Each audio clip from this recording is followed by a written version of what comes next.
Hey everyone, welcome back to another tutorial from Wake&Tech.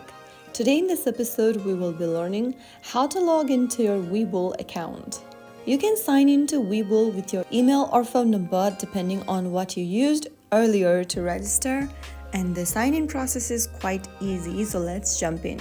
Launch open the Webull application on your device and you'll then end up in the login interface. Go ahead and sign into your Webull account, whether you are trying to log in with email or phone number. Since I created an account with email, I'm gonna choose email option.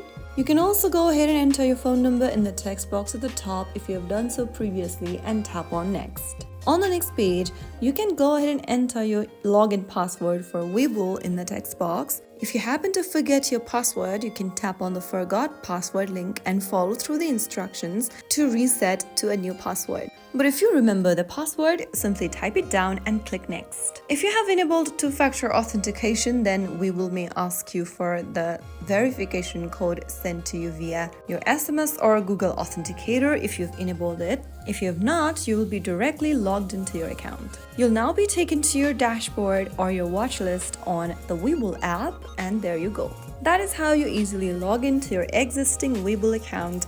If you found the video helpful, don't forget to like, share, and subscribe to our channel. I will be back again in the next episode. Thank you for watching.